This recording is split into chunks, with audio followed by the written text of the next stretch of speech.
Então, uma boa noite a você, a todos e todas que estão nos acompanhando aí nesse momento de formação do nosso Regional Leste 2 da CNBB. Hoje nós teremos, então, a nossa terceira e última noite dessa nossa formação, com todas as comissões diocesanas e arquidiocesanas de liturgia. E, para iniciarmos a nossa noite, nós gostaríamos, então, de ouvir, né, a saudação do nosso bispo responsável, referencial para a liturgia no Regional Leste 2 da CNBB, o Dom Magela. Então, boa noite, Dom Magela. Seja bem-vindo também à nossa live, à nossa noite, e a sua saudação. Boa noite, Padre Daniel. Que alegria poder tê-lo aqui conosco nesta noite. Eu quero saudar a você, a todos e a todas que estão conosco nesta noite, nessa terceira noite do nosso encontro anual, como o Padre Daniel já pôde trazer na sua reflexão as comunidades e também as pessoas que estão presentes conosco nesta noite de hoje. É uma alegria poder oferecer as comissões de liturgia das nossas arquidioceses e dioceses, mais essa noite de estudo, de reflexão e também de partilha. É a nossa comissão que está procurando trazer até você um material para que, primeiramente, para que a gente possa continuar unidos no nosso trabalho, nesse belo trabalho que temos de animação litúrgica nas nossas igrejas particulares. E depois também, para que possamos, através deste estudo, chegar até as bases das nossas comunidades, levando um pouquinho da nossa experiência, um pouquinho da nossa aprendizagem e levando também um pouquinho ou muito das nossas inquietações. Eu tenho a certeza de que esta noite vai ser uma noite rica, tanto quanto as outras duas que pudemos participar, e temos uma grande alegria de estar conosco nesta noite um dos membros da nossa comissão, do nosso regional, que é o Padre Carlos Henrique. O Padre Daniel vai fazer a apresentação, mas é a alegria de tê-lo conosco, porque ele caminha conosco.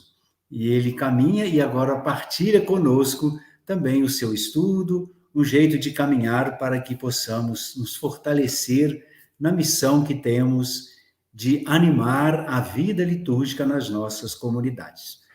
Uma boa noite a todos, com muita alegria, vamos estar juntos nesta noite. Como Dom Magela colocou, a temática desta noite é um pouco diferente das outras duas que nós tivemos, né? Nós tivemos nas outras duas noites um olhar, de uma maneira geral, assim, de uma pessoa das comunicações sobre o tema da liturgia e as novas mídias, a comunicação social, depois um liturgista, e hoje nós teremos como tema, então, as implicações do motu próprio Traditionis Custodes na animação litúrgica de nossas comunidades.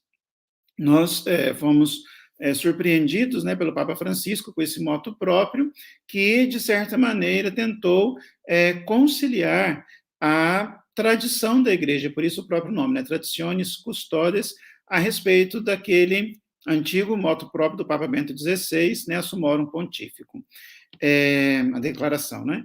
E nós vamos, então, refletir hoje sobre essas implicações. E nós teremos conosco, então, como Dom Magela já adiantou, o Padre Carlos Henrique. O Padre Carlos Henrique é da nossa comissão de liturgia, já há bastante tempo, né, há alguns anos, é presbítero da Diocese de Divinópolis, aqui em Minas Gerais, colabora conosco, então, na Comissão de Liturgia do Leste 2 já há bastante tempo, tem mestrado em Teologia pela FAGE, pela Faculdade Jesuíta de Belo Horizonte, onde estudou o conceito teológico de liturgia na Sacrosanctum Concilium. Atualmente é doutorando do Pontifício Ateneu Santo Anselmo de Roma, onde estuda a iniciação cristã depois do Concílio Vaticano II. Então, ao Padre Carlos Henrique, as nossas boas-vindas para a reflexão desta nossa terceira noite. Boa noite, Daniel, boa noite, Dom Magela, boa noite a cada um de vocês. Confesso que é mais confortável o lugar de mediador, de condutor da noite, né, do que o de conferencista. Mas, com alegria, nós nos colocamos também à disposição para refletir nessa noite sobre o motu próprio e as suas implicações para a animação da vida litúrgica das nossas comunidades. Na verdade, eu penso que é um assunto complementar ao que nós tratamos nas 2 noites anteriores. Por quê? Nas 2 noites anteriores, nós vimos uma série de afazer, ou uma série de dever de casa que nós temos para que, após a experiência da pandemia, nós possamos retomar a vida celebrativa com mais vigor, com mais dinamismo, dentro daquilo que a Igreja nos propõe, dentro daquilo que o Concílio nos ensina. E a proposta hoje é abordar o motu próprio nessa perspectiva, não numa via negativa, como nós já vimos uma série de abordagens, uma série de considerações, onde as pessoas reagiram, inclusive, de modo apaixonado, dizendo das restrições, alguns falaram da proibição da missa em latim, e a minha proposta hoje é tentar perceber muito mais no que toca a nós, digamos assim, comunidades que vivenciamos, que celebramos a liturgia reformada, do que aos grupos que permaneceram ali na experiência da liturgia tradicional. Então, nosso percurso, ele basicamente tem 4 pontos. Eu proponho iniciar com alguns pressupostos, depois algumas considerações do texto, uma vez que nós conhecemos o texto, e aqui não é o interesse abordar a totalidade do texto, mas algumas indicações do texto, 3 perguntas que eu me fiz a partir do texto, sobretudo na relação com o motu próprio precedente, e as implicações, finalmente, para a animação da vida litúrgica das nossas comunidades. Cerca de 9 indicações, 9 implicações. Então, vamos lá. Acompanhando na dinâmica da história, nós vemos que o Papa apresentou à Igreja este motu próprio. Nós, não sei se podemos dizer, fomos surpreendidos, porque já existia entre as comunidades, entre os bispos, de um modo geral, essa inquietação de que algo precisava ser dito, de que algo precisava ser feito. Quando o Papa Bento XVI apresentou o motu próprio Sumorum Pontífico, ele dizia do desejo de unidade, do desejo de trazer ao seio da comunhão da Igreja os fiéis que haviam se afastado, os fiéis que haviam se distanciado a partir do cisma lefreviano. E, infelizmente, o Papa Francisco observa isso na introdução do texto, não foi a realidade. E nós fomos surpreendidos no sentido de que aquilo que seria um elemento de união acabou sendo, em muitos lugares, um elemento de divisão, um elemento de discórdia, e os ânimos acalorados. Preparamos alguns slides, o Christian vai nos ajudar aí, colocando mais ou menos o roteiro que nós vamos seguir nesta noite. Então, vejam só, nós não queríamos aqui entrar em polêmicas ou causar polêmicas. Eu vi uma charge muito interessante que circulou aqui na Itália, onde se apresentava uma imagem da Arca de Noé e as diferentes abordagens, né? Dilúvio para os conservadores, para os modernos, para os progressistas, é um cambiamento de clima, é uma mudança climática. Então, aqui nós vimos que os ânimos, eles se acaloraram. Infelizmente, muitas coisas feias foram ditas contra o Papa, contra a Igreja, e penso dos dois lados. Não é questão aqui de ou, é questão de tentar entender ou de tentar olhar numa perspectiva de comunhão, né? Tanto o Papa Francisco quanto o Papa Bento XVI nos ajudam a perceber a beleza da Igreja, um só rebanho, um só pastor, um só rebanho, um só pastor. Então, nós precisamos aqui ter essa perspectiva de uma comunhão a ser construída, de uma comunhão a ser instaurada na igreja. Então, essa imagem Papa Bento XVI, Papa Francisco, Christian, pode ir aí conduzindo as imagens, por favor. De fato, o que nós temos que buscar, o que nós temos que construir a comunhão da igreja. Então, precisamos ter muito cuidado, porque quando criticamos a igreja, criticamos a nossa mãe, E a nossa mãe merece amor, a nossa mãe merece reverência, a nossa mãe merece respeito. E aqui o cuidado que nós precisamos ter. Avançando, queria que nós pudéssemos aqui partir de alguns pressupostos, que vão nos ajudar depois nas perguntas e, consequentemente, nas implicações. O primeiro deles é exatamente o que nós entendemos por liturgia.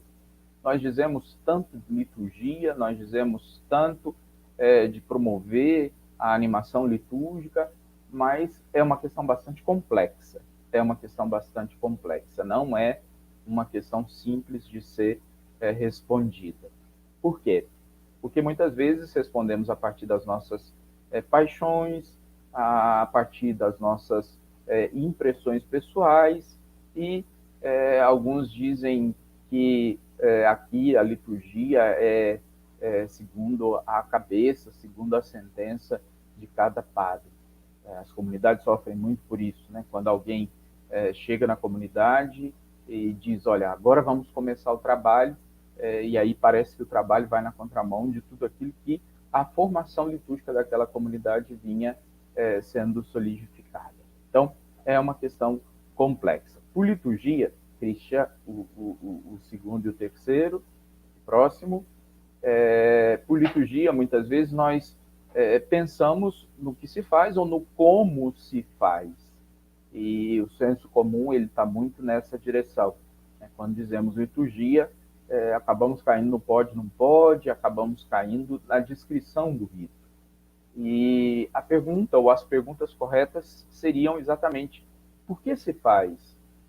O que faz em nós o que fazemos? E o que o celebrar da igreja opera em nós? Então, o sentido da liturgia, na perspectiva conciliar, vai muito mais nessa direção, a partir da compreensão do que o fazer de Cristo opera na nossa vida, opera na nossa história. E aí, seguindo, nós podemos nos questionar o que o fazer da igreja opera em nós. E por que a igreja faz aquele rito? Por que daquele modo? Do contrário, se nós não temos a clareza do porquê a igreja faz aquele rito, ou por que o rito é daquele modo, nós corremos o risco de cairmos, de um lado, no rubricismo, né, de fazer o rito pelo rito, ou no laxismo, de achar que nós podemos mudar o rito de acordo com aquilo que nós pensamos, de acordo com aquilo que agrada mais as pessoas, de acordo com aquilo que nos convém. Seguindo, nós, então, precisamos nos fazer essas perguntas para que o celebrar seja, de fato, celebrar a obra de Deus na nossa vida, celebrar o mistério de Deus na nossa história.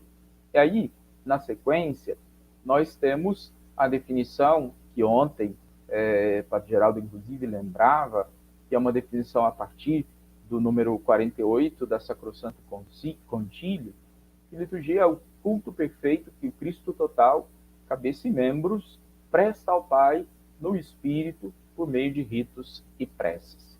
Então, vejam só, é obra de Cristo que oferece ao Pai na igreja. Então, a liturgia é confiada à igreja, embora ela não pertença à igreja, para o louvor de Deus no Espírito Santo, por meio de ritos e preces.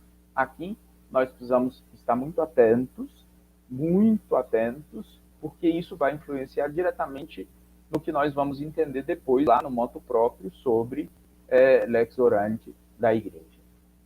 avançamos com esta compreensão. Liturgia como exercício da função sacerdotal de Cristo, como nos lembra o número 7 da Sacrosanto Contínuo. Nela, os sinais sensíveis significam e cada um, de sua maneira, realizam a santificação dos homens. Nela, o corpo místico de Jesus Cristo, cabeça e membros, presta culto público integral.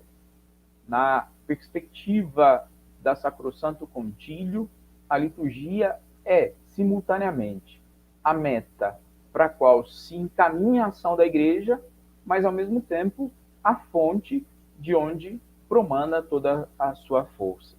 Por isso, esta definição bonita que o número 48 traz, nos ajuda a perceber a dimensão processual, a dimensão histórica da liturgia, onde nós vamos aprendendo a oferecer-se juntamente com o sacerdote, que não só pelas suas mãos oferece a hóstia imaculada, mas no dia a dia a nossa vida deve se tornar uma oferenda agradável a Deus. Então, nós temos aqui duas perspectivas muito importantes.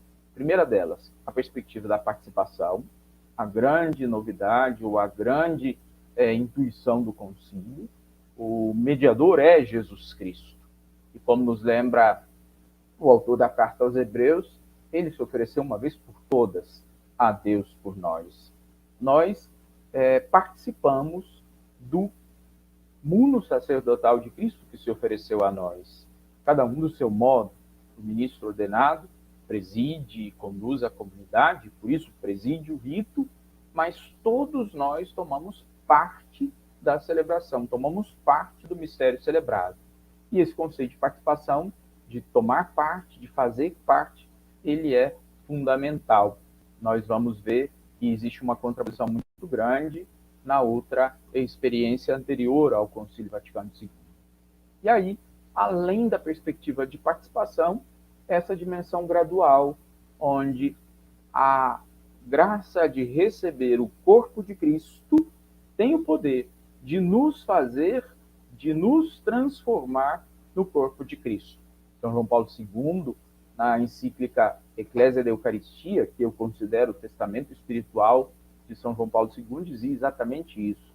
Ao comungar, nós temos como princípio de transformação no nosso coração para sermos também o corpo de Cristo, à força do sacramento que nós recebemos. Avançando, nós então podemos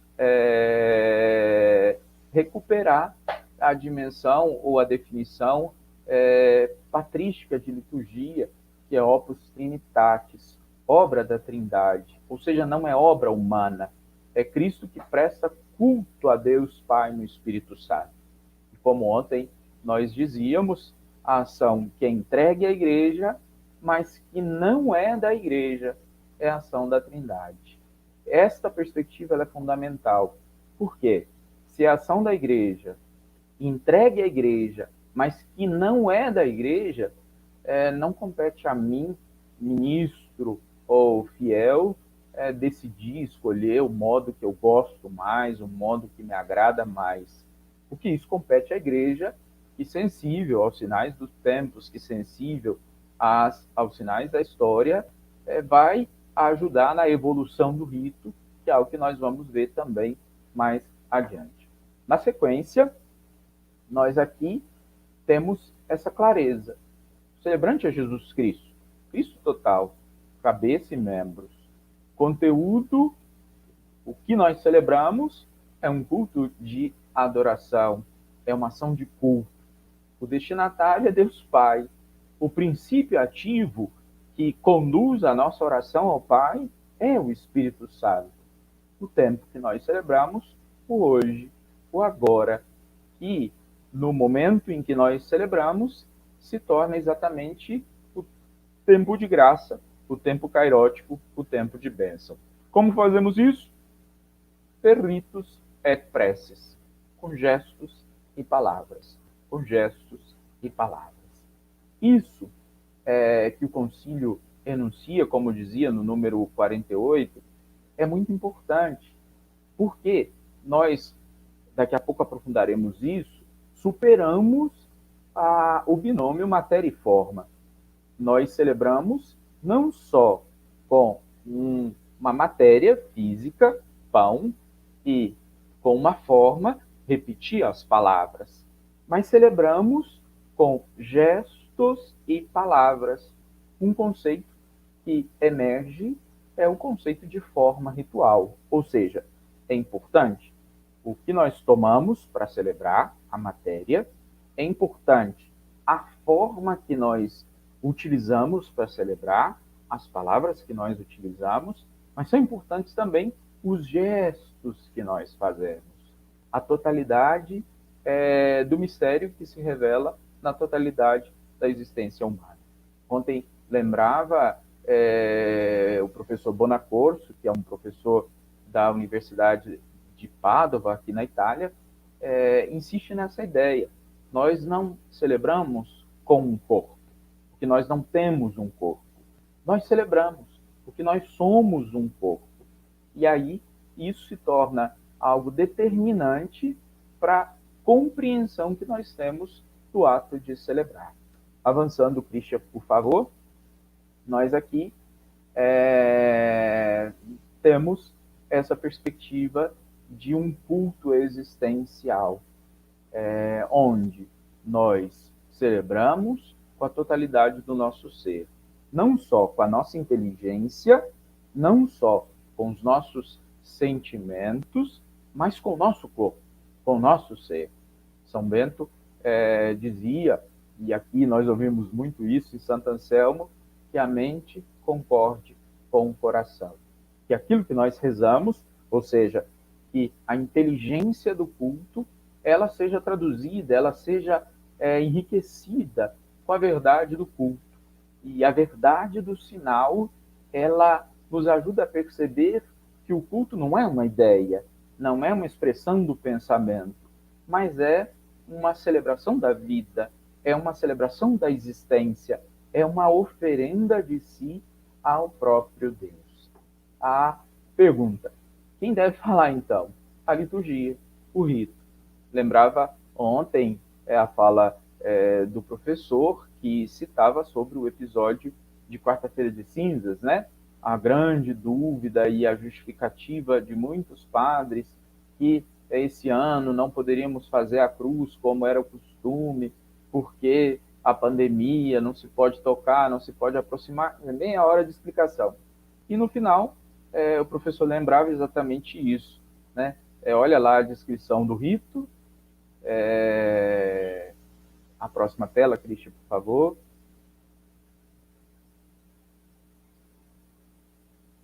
Que o rito diz: Deus de infinita bondade, que não desejais a morte do pecador, mas a sua conversão, ouvi misericordiosamente as nossas súplicas e dignai-vos abençoar essas cinzas que vamos impor sobre as nossas cabeças. Então vejam só, todo aquele problema sobre o modo de fazer, ele estaria resolvido, solucionado, se tivéssemos escutado primeiro o rito, que descreve exatamente isso.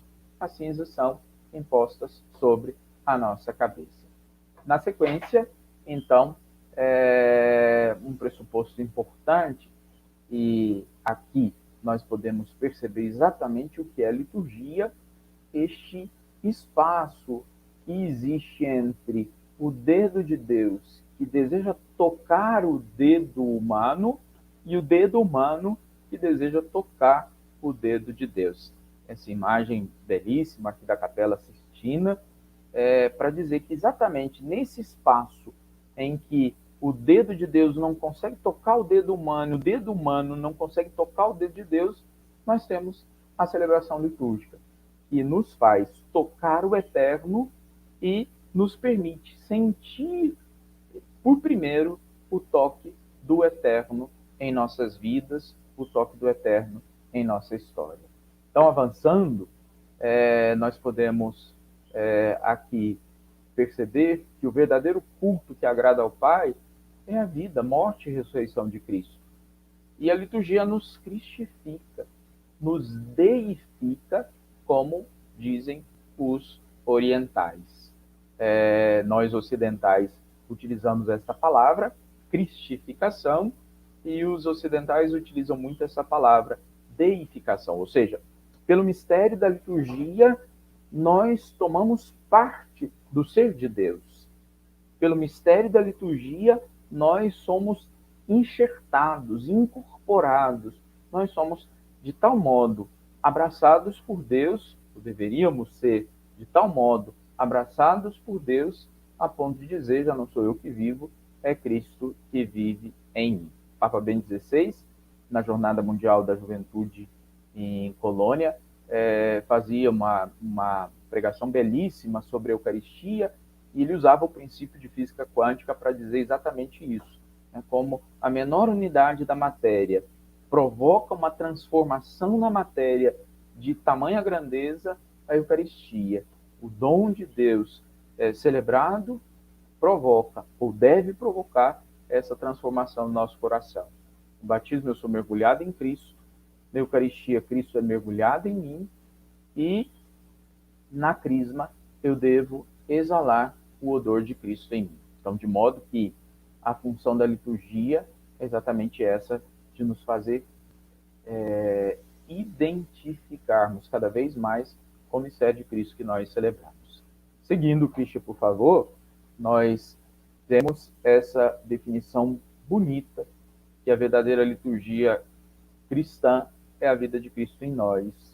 Vivemos com Ele, celebramos com Ele. E aí a Sacrosanto Concílio, no número 7, vai nos lembrar exatamente isso, né? Cada vez que a liturgia é celebrada, que o ministro oferece a Eucaristia, que a palavra é proclamada, que alguém batiza, que a igreja reza, é Cristo que age na igreja, né? É Cristo que age no ministro, é Cristo que age através do rito celebrado. E aí, vejam só, seguindo, nós temos essa perspectiva de que a liturgia nos cristifica, nos faz ser Cristo, nos transforma em Cristo, nos faz participar do mistério de Cristo, mas a pergunta, de que modo isso acontece, ou de que modo isso se realiza na nossa vida? A resposta, ela é muito interessante para nós nesse contexto de pandemia, para nós nesse contexto da reflexão de hoje. A pergunta, o que é um rito? O que é um rito? Ontem, Padre Geraldo terminava insistindo nessa ideia. Precisamos conhecer o rito, nós precisamos saber o que é o rito, nós precisamos entender a dinâmica ritual para despertar o desejo das pessoas de voltar o quanto antes para as nossas comunidades. Ontem, o Papa Francisco, falando aos bispos da Conferência Europeia, dizia exatamente isso. Vocês precisam mobilizar a igreja para despertar a sede de Deus no coração das pessoas. E a função do rito é essa. Tem uma definição muito bonita, que eu acredito vocês conhecem, vocês já tiveram oportunidade de ler esse grande clássico, que é O Pequeno Príncipe, do Exupéry, para fugir um pouco do cenário religioso, onde, nesse diálogo, a resposta vem de um modo muito bonito, né? O que é um rito? Perguntou o príncipezinho. É uma coisa muito esquecida. É uma coisa muito esquecida também, disse a raposa. É o que faz com que um dia seja diferente dos outros dias, uma hora das outras horas. Os meus caçadores, por exemplo, possuem um rito. Dança na quinta-feira com as moças da aldeia. A quinta-feira, então, é o dia maravilhoso. Vou passear até a vinha. Se os caçadores dançassem qualquer dia, os dias seriam todos iguais. Então, vejam que definição belíssima.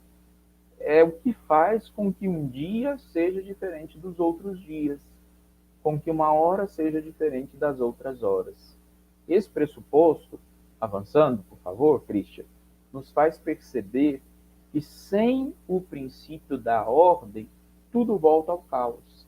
Então, ao mesmo tempo que o rito confere uma experiência de sentido à vida, ele faz exatamente porque ele estabelece uma ordem, uma dinâmica onde nós compreendemos que uma coisa vem depois da outra, ou que uma coisa vem nesse lugar e não naquele. Aí, nós continuamos exatamente percebendo que o rito coloca ordem, que o rito serve para classificar, que o rito é quem dá sentido ao que é importante e ao que é secundário, que o rito nos permite viver em um mundo organizado e não caótico, e a sua função é canonicidade, ritmar, dar andamento, harmonizar. Digo isso, minha gente, para a gente perceber que o rito é o quê? Necessariamente repetição. Repetição. Então, avançando, Cristian, por favor, nós vemos que o ritual é um modelo a se pôr em prática das sequências rituais que constituem um determinado rito. É o livro que contém o mapa do rito, a descrição da prática ritual, o modelo da prática. Essa consciência, ela vai ser fundamental, por isso pressuposto, para depois a gente avaliar se celebrar versus populo, celebrar versus Deus é a mesma coisa ou se são duas coisas diferentes. Então vejam só, ritual é um modelo a ser em prática de sequências rituais que constituem um determinado rito. É o livro que contém um mapa do rito, a descrição da prática ritual, o modelo da prática. E aí uma pergunta interessante se fazer, né, na sequência, Cristian, por favor, é que quando a gente vê uma partitura, a gente não consegue sentir a beleza da música, embora a partitura contenha a música, mas ela não é a música.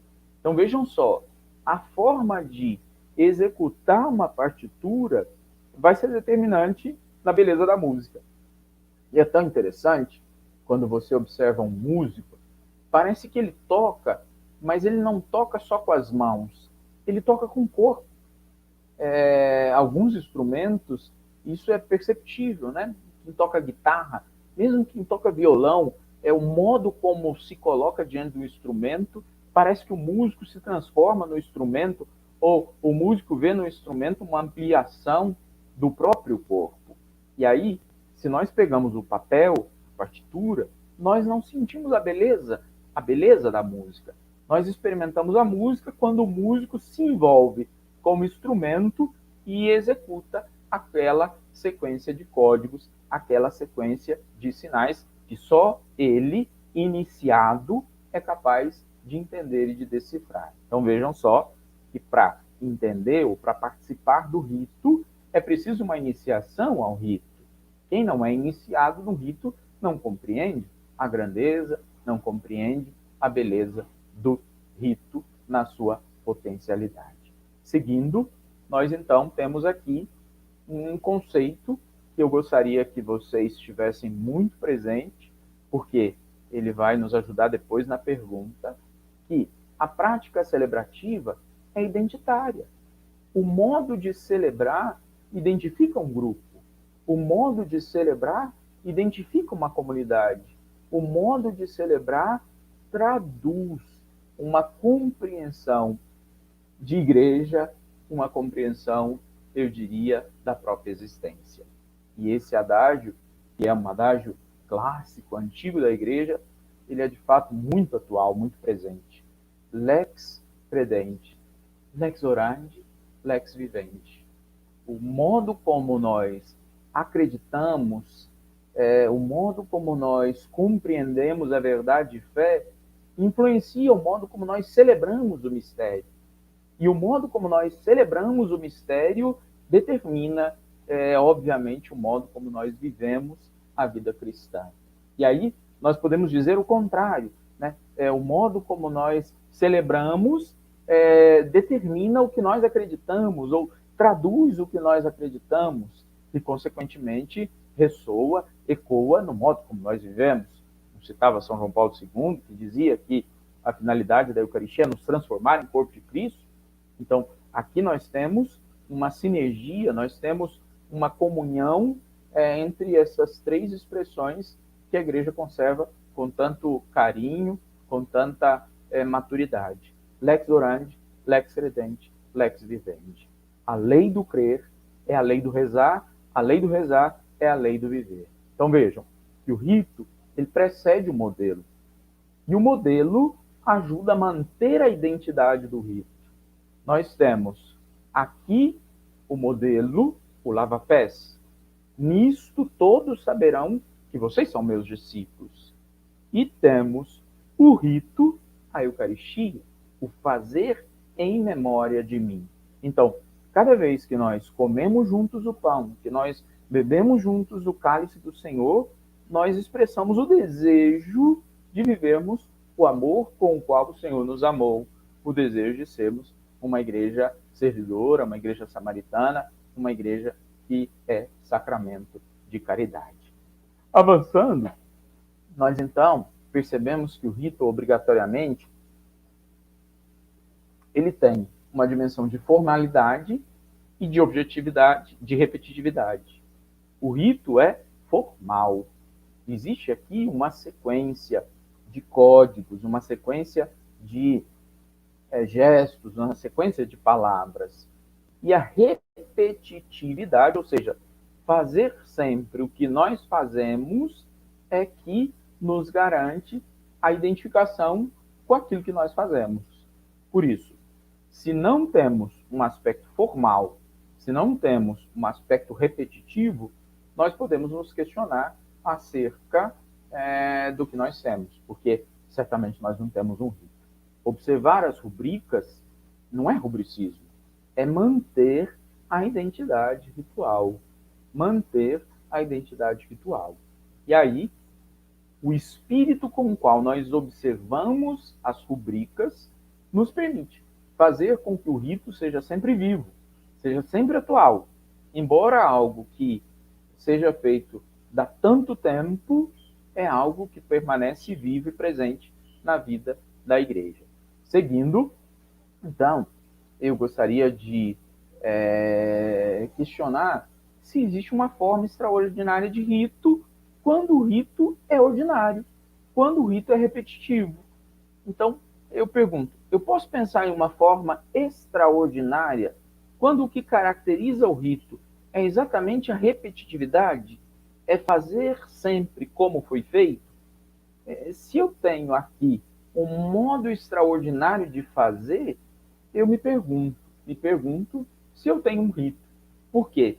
É exatamente a repetição que caracteriza, é exatamente a repetição que identifica algo como um rito e não como uma improvisação.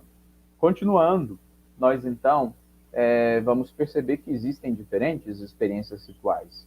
Ritos horários, né? Acordar, dormir, trabalhar. Ritos diários, o que eu faço na segunda, o que eu faço na terça, o que eu faço na quarta. Ritos semanais, o que eu faço essa semana, o que eu faço semana que vem, o que eu faço no domingo, o que eu faço na segunda. Ritos anuais, né? O aniversário, a celebração da Páscoa e assim por diante.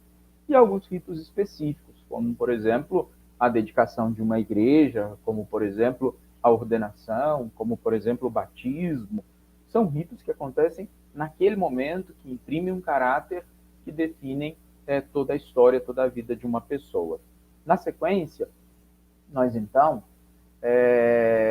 percebemos lá, a partir da experiência do Pequeno Príncipe, que ritualizar é diferente de ritualismo.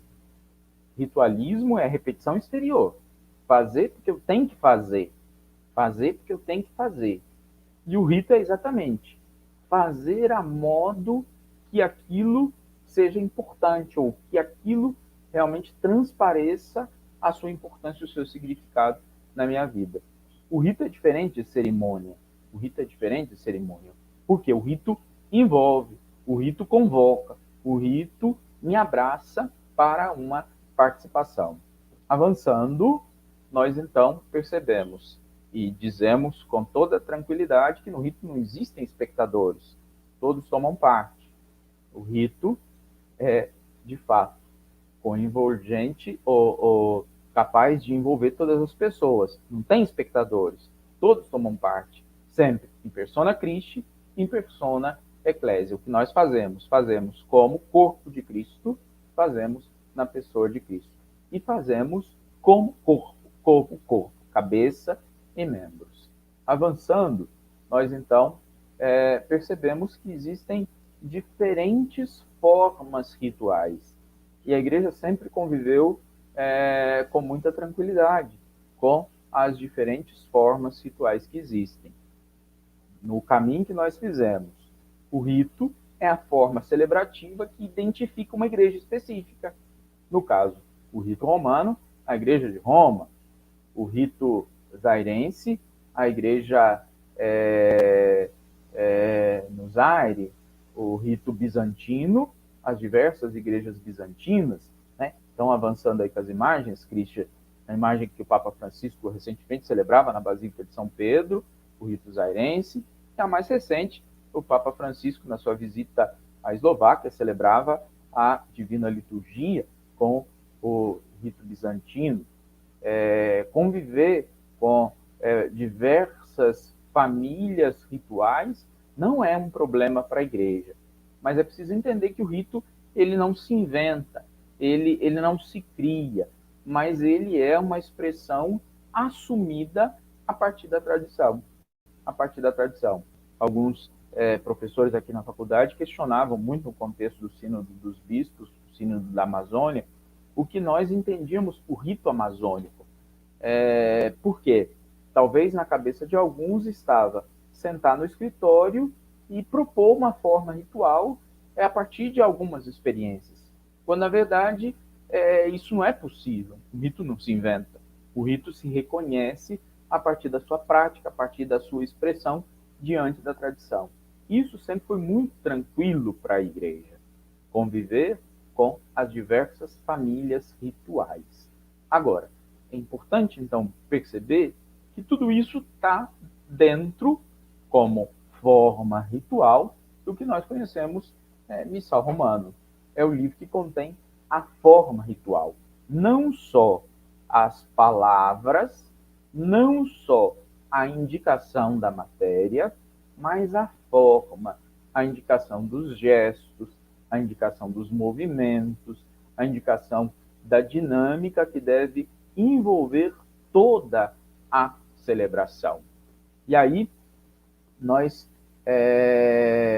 precisamos considerar, dentro dessa perspectiva de pressupostos, porque não vai ser possível aqui, né, um sobrevoo sobre a história do missal, mas pelo menos algumas páginas recentes.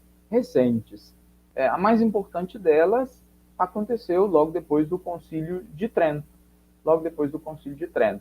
Até o Concílio de Trento, existiam diversos missais. Um dos mais famosos era o missal dos franciscanos. São Francisco enviou os frades para a missão. Ele deu algumas orientações e pediu a eles a fidelidade àquela forma celebrativa. Um outro missal que existia era o missal da Cúria Romana, que orientava, que coordenava as celebrações presididas pelo Papa ou pelos delegados do Papa, uma vez que o Papa ele presidia em algumas ocasiões e o cabido dos cônegos que presidia, que celebrava na maioria das vezes. Outra mentalidade diferente da nossa mentalidade de hoje, porque, como nós sabemos, nos anais da história, a Eucaristia, por um momento, deixa de ser um mistério a celebrado e passa a ser um mistério adorado. E ali, naquele contexto, a forma ritual, ela correspondia ao pensamento da época. Na história recente do missal, é importante lembrar a expressão do Papa Pio V, que encarregou a Cúria Romana, um grupo da Cúria Romana, de recolher os diversos missais que existiam e propor uma forma unânime, uma forma universal para a Igreja. E aí, palavras de Pio V, e guardem essas palavras, a graça de Deus, já foi publicado o catecismo destinado à instrução do povo, corrigido o breviário para que tributem a Deus os devidos louvores.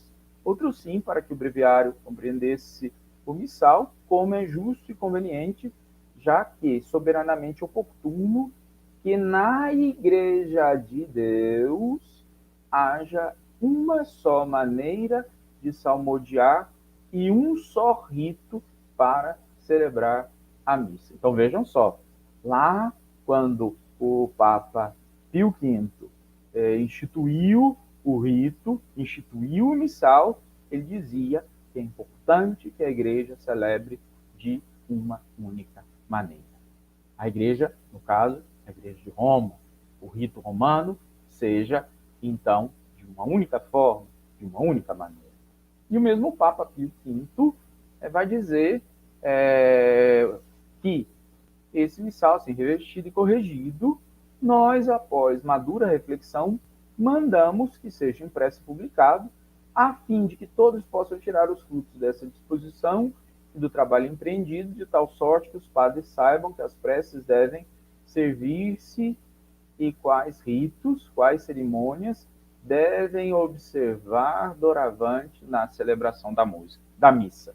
Ou seja, o Papa aqui está dizendo que todas as outras formas deveriam ser abolidas e essa deveria ser a forma que caracterizasse, que identificasse a celebração da Igreja Romana.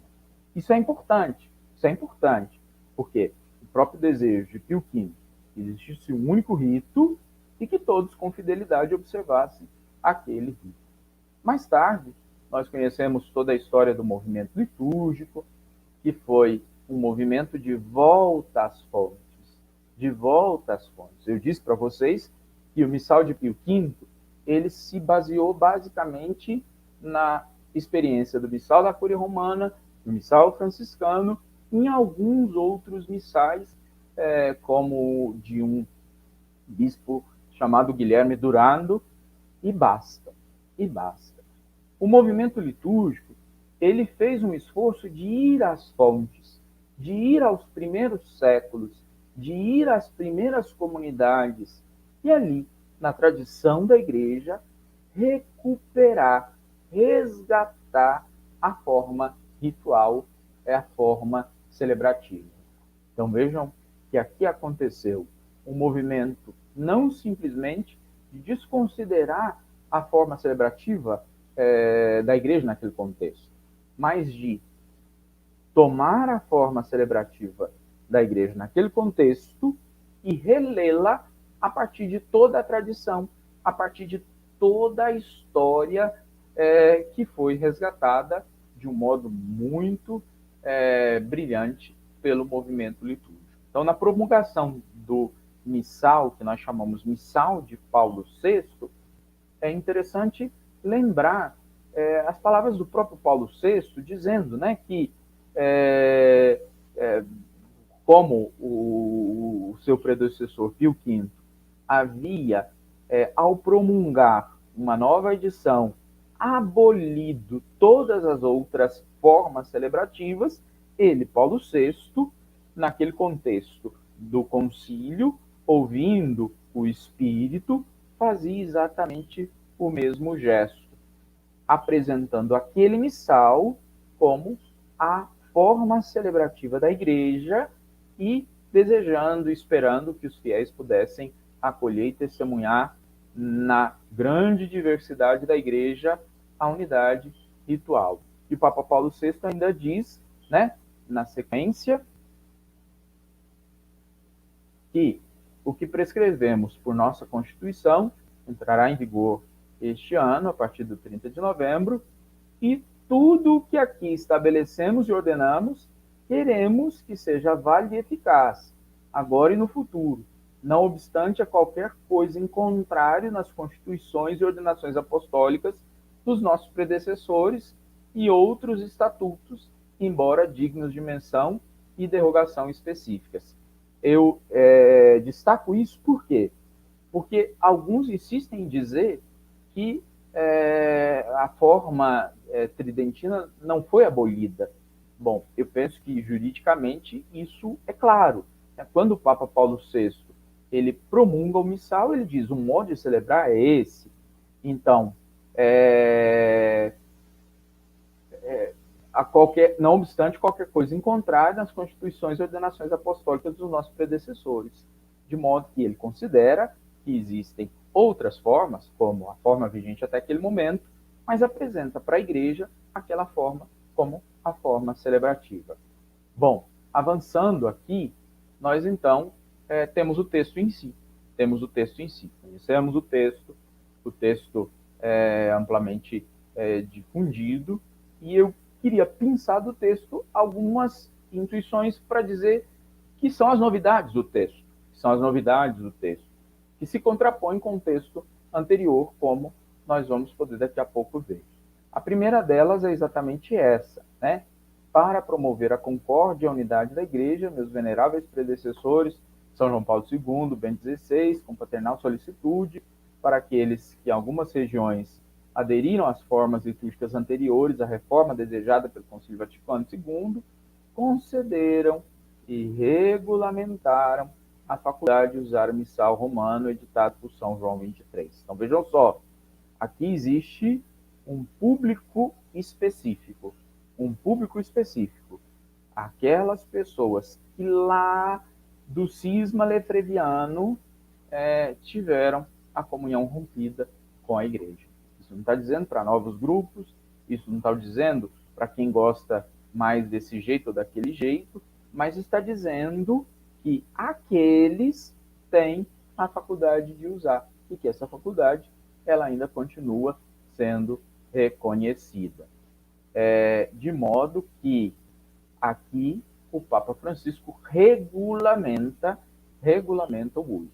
Se o motu próprio precedente havia deixado, de certo modo, livre a escolha do padre, livre a reivindicação dos grupos, livre a decisão das pessoas, aqui o Papa Francisco percebe de um modo diferente. Peraí, nós não estamos falando de uma coisa que as pessoas podem livremente escolherem, mas nós estamos falando de alguma coisa que é a identidade da Igreja, que é a sua vivência ritual.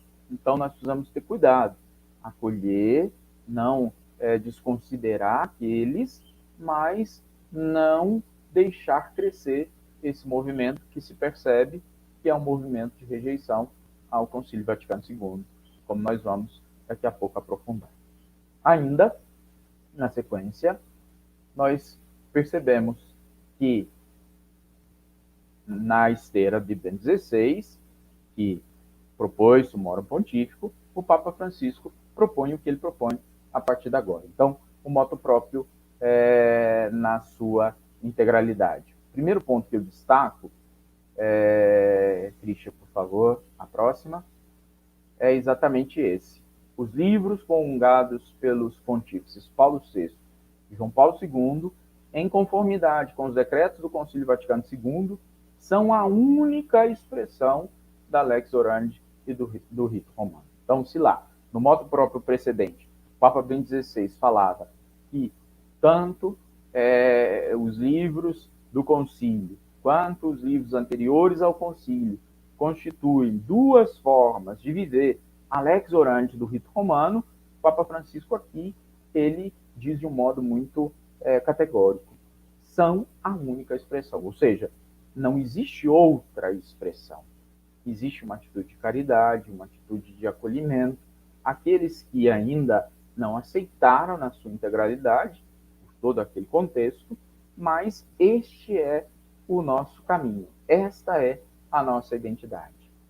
Outro ponto que eu destaco é o artigo 2º. O bispo diocesano como moderador, promotor e guardião da vida da litúrgica na igreja particular a ele confiada. O motu próprio precedente, eu vou mostrar daqui a pouco, ele centraliza o discernimento na pessoa do Papa, na figura do Papa. O motu próprio que o Papa Francisco apresenta, ele então alarga, ou ele delega, ou ele recupera a tradição de que o bispo é o guardião da vida litúrgica da comunidade. Na sequência, um outro ponto é exatamente que os sacerdotes que já celebram de acordo com o missal romano de 1962 devem pedir ao bispo autorização para continuar.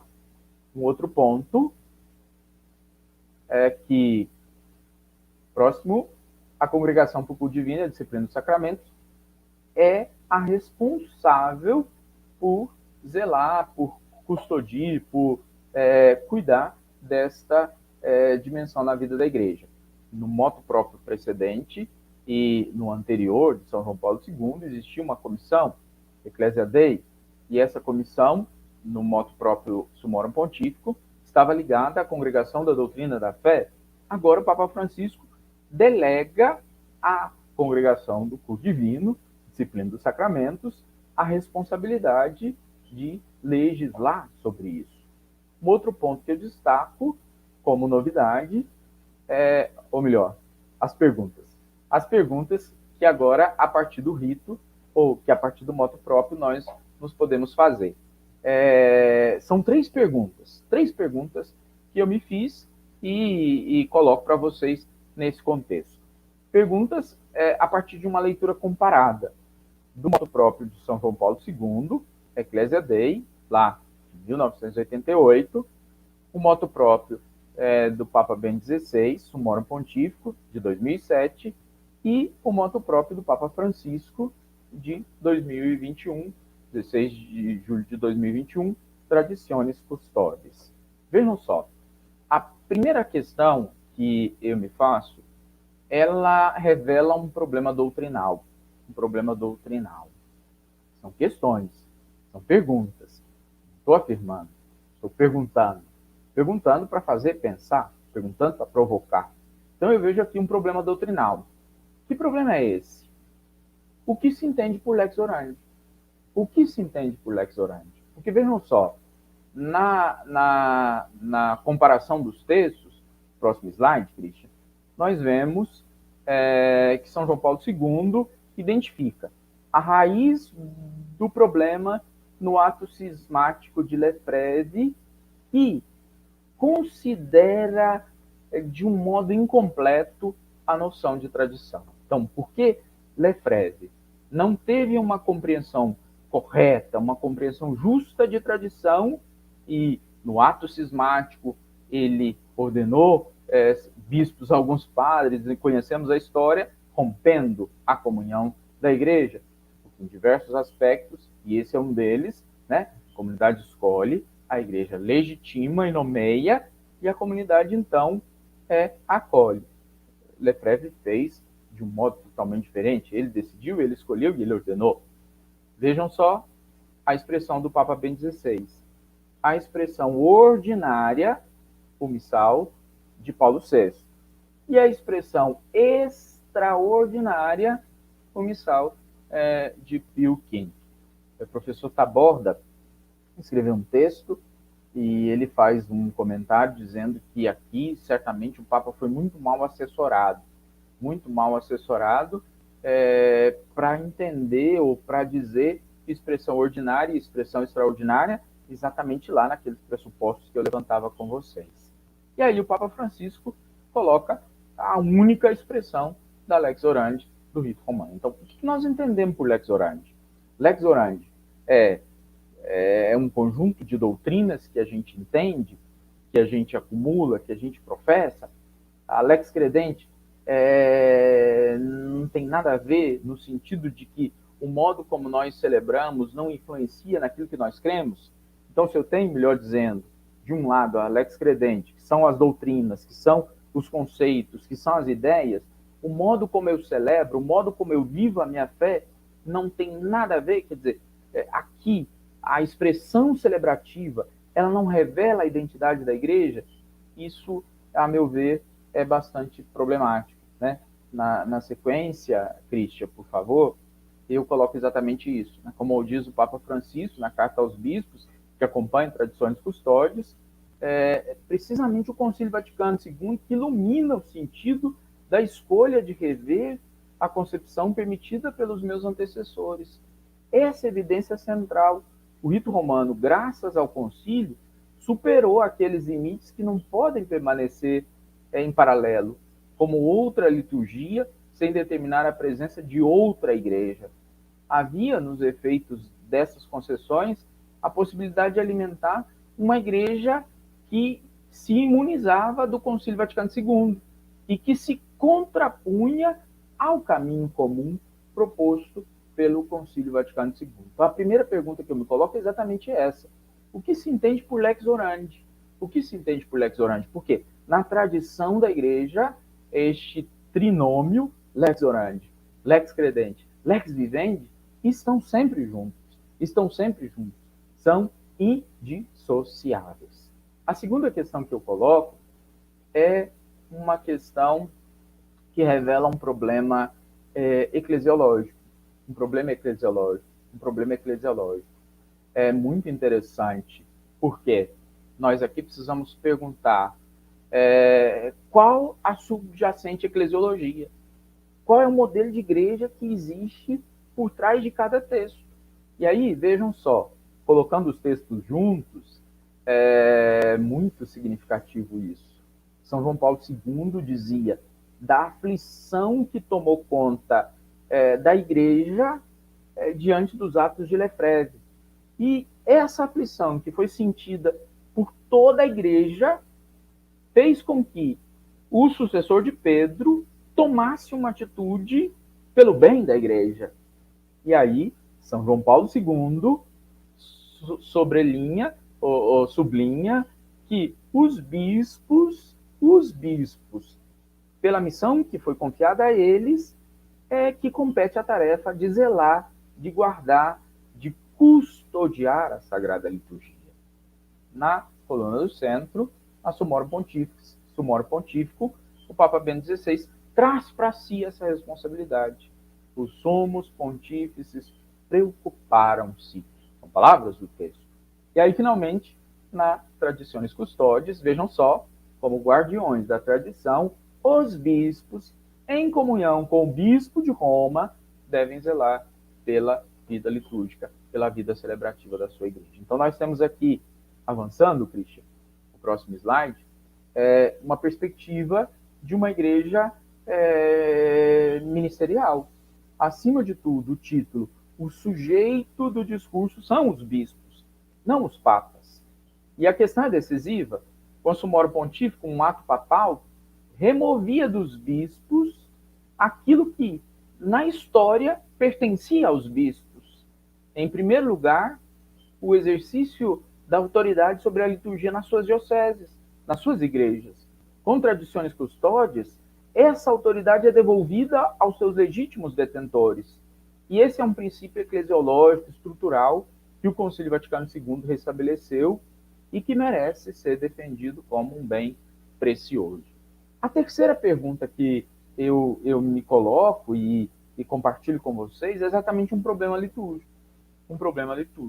Então, vejam só, nós temos aqui a grande pergunta. Qual que é o conceito de rito? Qual que é o conceito de rito que está lá na Ecclesia Dei, o conceito de rito que está lá na Sumorum Pontífice, o conceito de rito que está lá na Traditionis Custodes? Por quê? Lá na Ecclesia Dei, o Papa João Paulo II diz, olha, está aqui o problema. Né? Alguém que entendeu, segundo os seus critérios, a tradição. Lá na Sumorum Pontífico, o Papa Bento XVI fala da expressão ordinária e da expressão extraordinária. E aqui, na Traditionis Custodes, o Papa Francisco insiste. É a única expressão da Lex Orandi do rito romano. É a única expressão da Lex Orandi do rito romano. Então, vejam só, na sequência, essa pergunta ela é muito importante, porque o teorema abstrato que sustentava a hipótese do Sumorum Pontífico, que era que as duas formas rituais teriam gerado um novo equilíbrio e teriam aprendido algo uma com a outra, não foi assim. Pelo contrário, nós vemos que cresceu a polarização, que cresceu desmedidamente o extremismo, e precisamos, por causa do paralelismo ritual abençoado de cima, agora reconhecer que há uma única mesa, a do rito reformado, segundo as indicações do Concílio Vaticano II. A tradição do rito romano se encontra aí, não em outro lugar. Então vejam só, aqui é importante e as palavras do Papa são muito significativas, que o rito, adaptado várias vezes ao longo dos séculos e necessidades das épocas, não foi só preservado, mas também renovado. Fiel à tradição, aqueles que desejam celebrar com devoção, de acordo com a forma litúrgica anterior, não terão dificuldades de encontrar no Missal Romano, reformado, segundamente do Concílio Vaticano II, todos os elementos do rito romano, especialmente o Cânon Romano, que é um dos elementos mais característicos. Então, o Papa Francisco reconhece que o rito é um elemento vivo, que o rito ele se aperfeiçoa, que o rito se renova com fidelidade à tradição, com fidelidade à tradição. Aquilo que na motivação inicial do concílio o Papa João XXIII dizia, né? Não é o evangelho que muda, nós que começamos a entender melhor e percebemos as formas mais apropriadas de anunciar o evangelho com a mentalidade, com a reflexão, com os alcances que hoje a inteligência humana tem. Então, na sequência, eu digo exatamente isso, a partir daquilo que lá na imagem da Capela Sistina eu apresentava. O rito faz tocar o eterno em um tempo, mas o rito está em um tempo. Está em um tempo.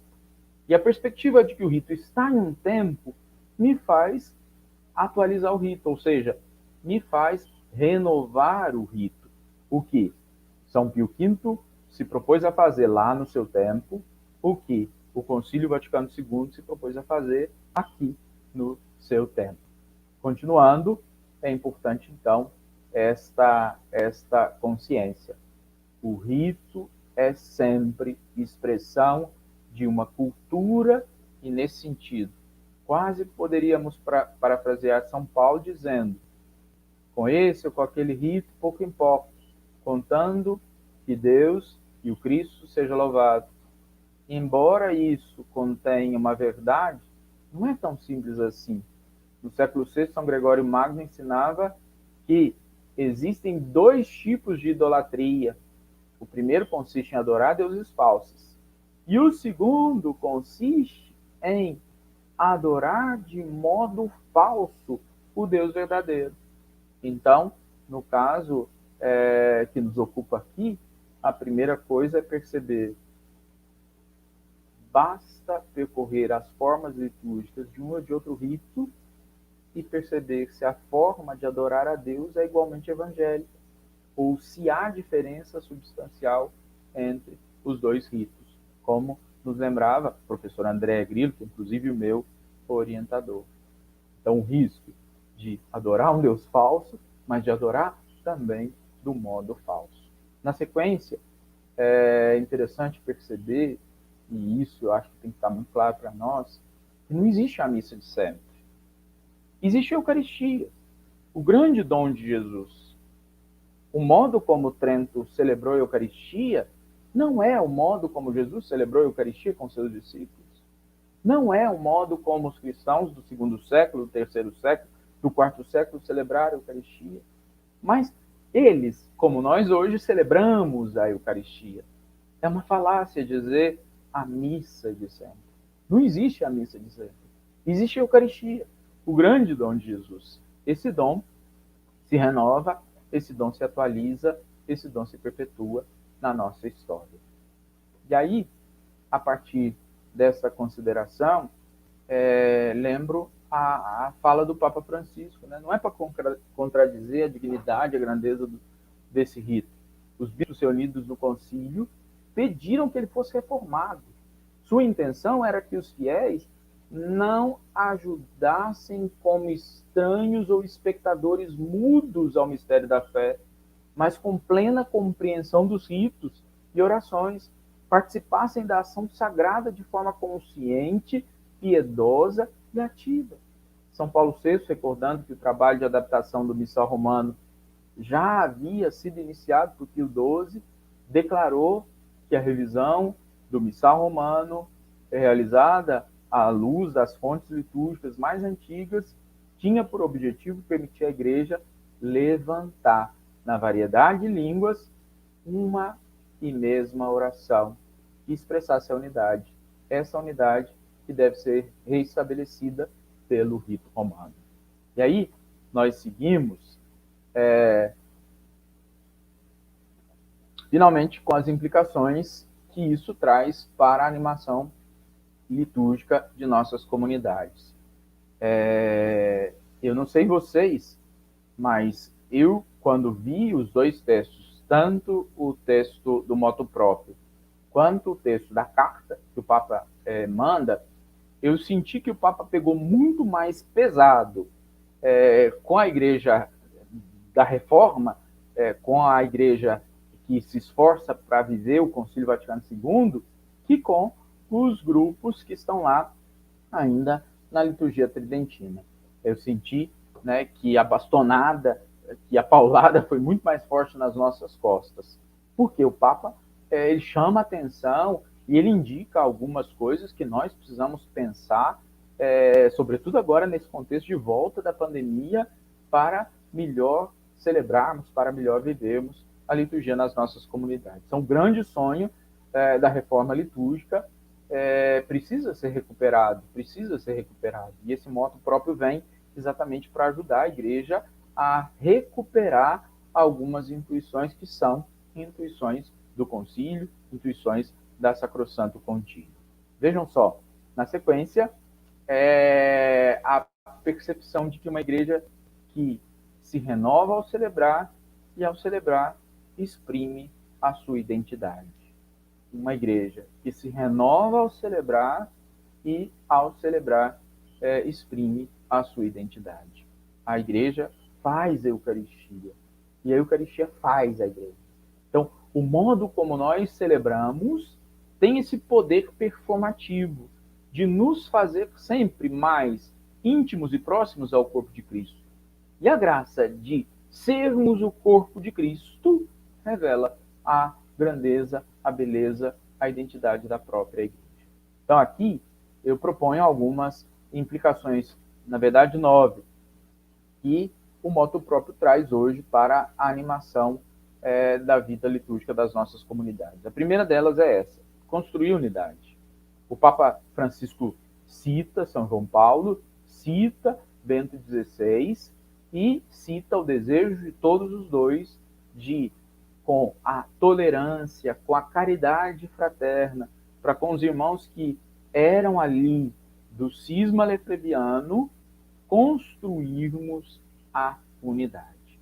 Então, aqui, eu penso que nós precisamos recuperar isso e trabalhar de um modo muito intenso na animação litúrgica das nossas comunidades essa perspectiva de unidade da Igreja, de comunhão com a Igreja.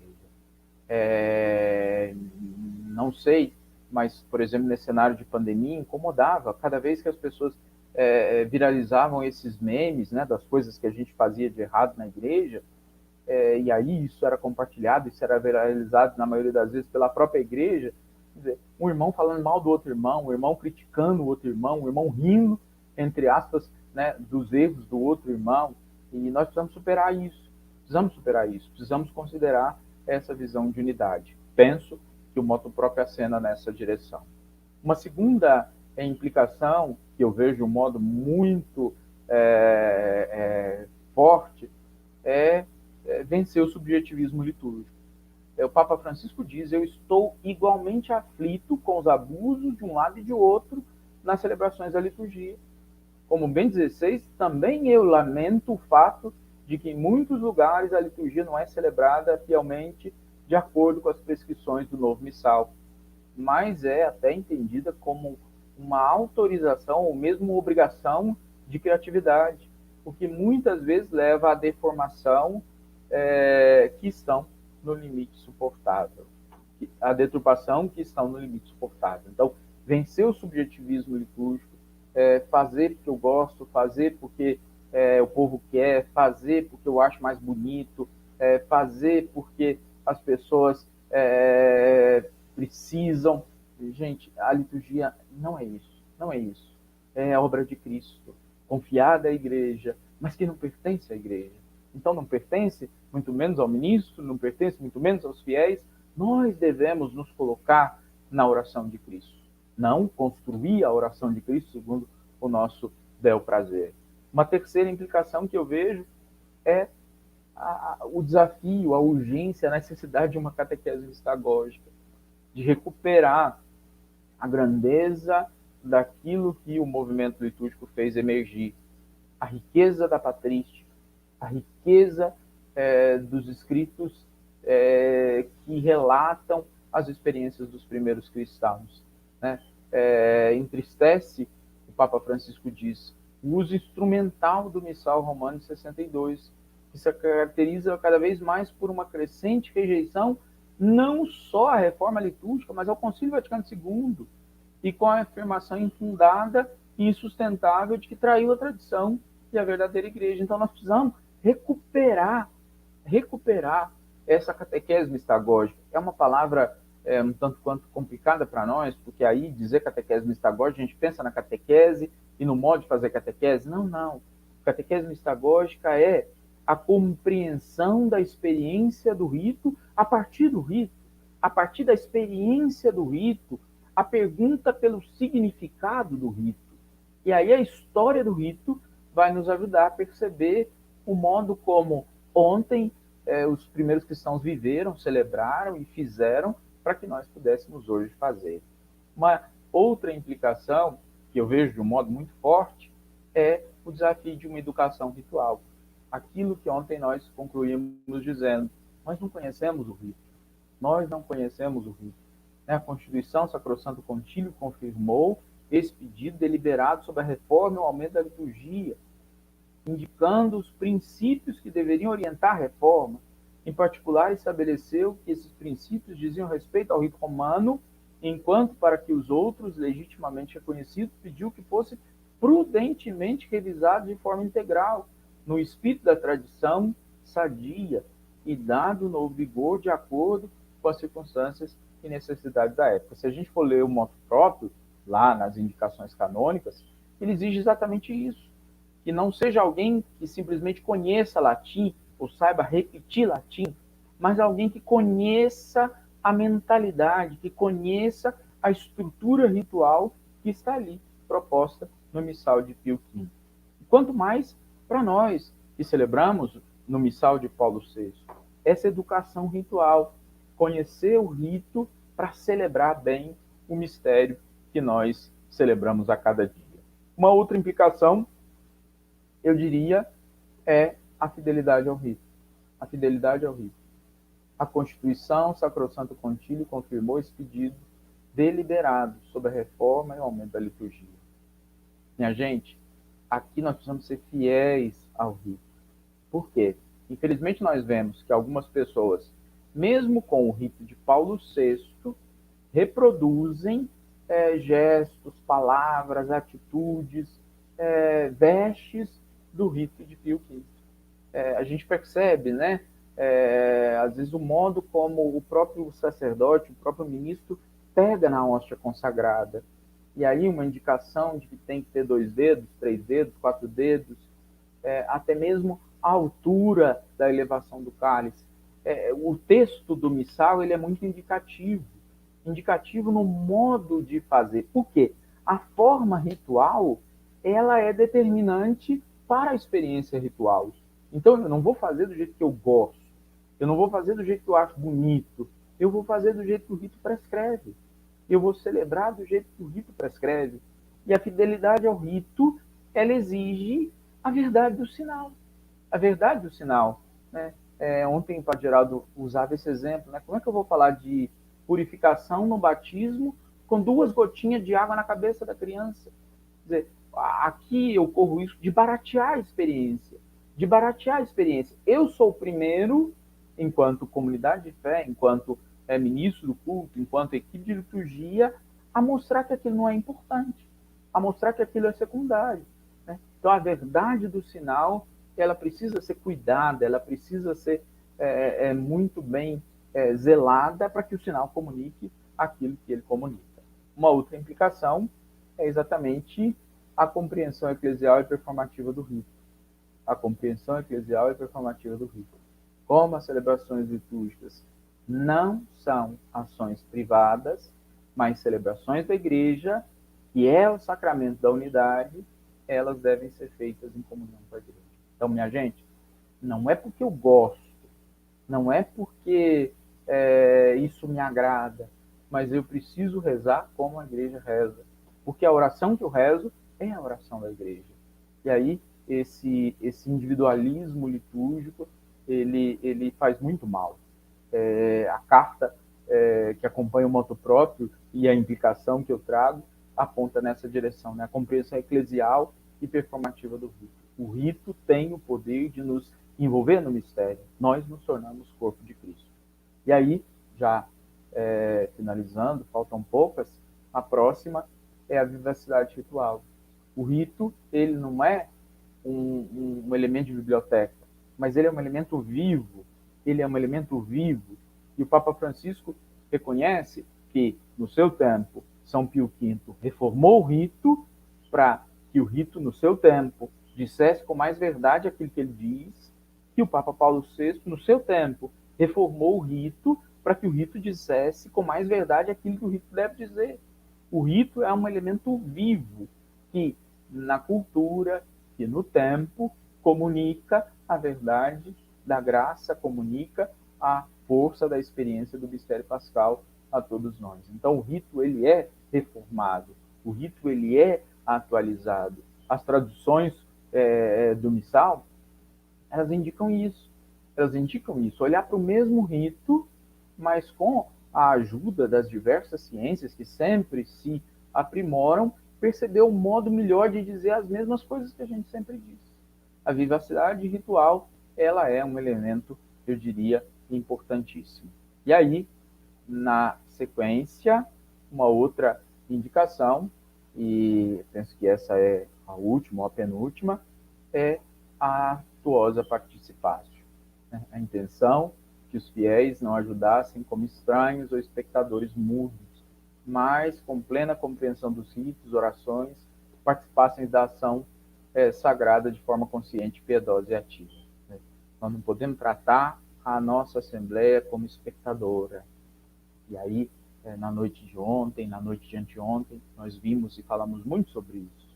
Nós precisamos fazer com que o nosso povo se sinta parte do mistério celebrado e tome parte no mistério celebrado de modo ativo, de modo consciente, de modo frutuoso. E aí, uma outra perspectiva, e essa vai muito na linha de todo o moto próprio, é a ministerialidade. A ministerialidade. Quando o Papa delega aos bispos o poder de discernimento, ele diz exatamente isso. Né? Cabe a vocês, como ordinários locais, autorizar em suas igrejas o uso do Missal Romano 62, aplicando as normas do atual moto próprio. Acima de tudo, cabe a você trabalhar para um retorno a uma forma unitária de celebração, verificando caso a caso a realidade dos grupos que celebram com esse missal romano. A ministerialidade que reconhece a responsabilidade do bispo diante da sua igreja, mas que reconhece os diversos atores, os diversos personagens envolvidos no ato de culto. E uma última, me parece, é exatamente a formação litúrgica. O Papa diz isso.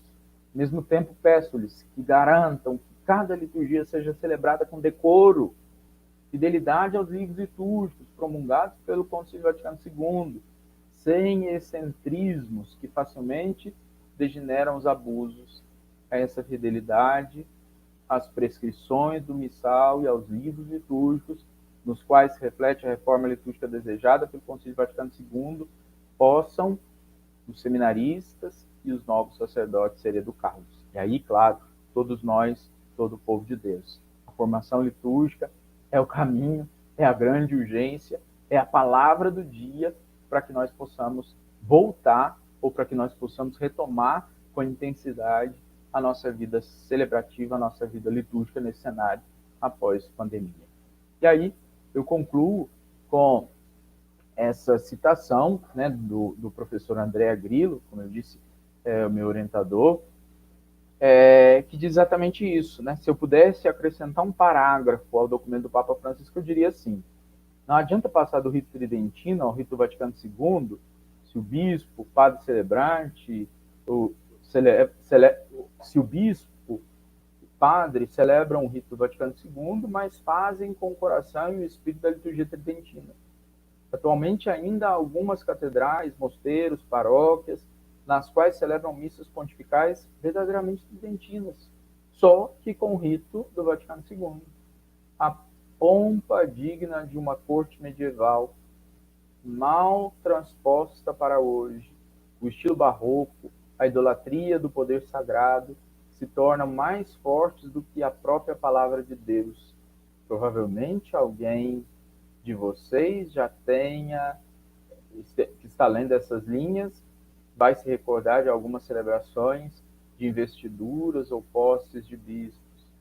Não adianta ler o Evangelho ou as leituras em língua vernácula, de acordo com a liturgia atual, se ela é sufocada por uma tal profusão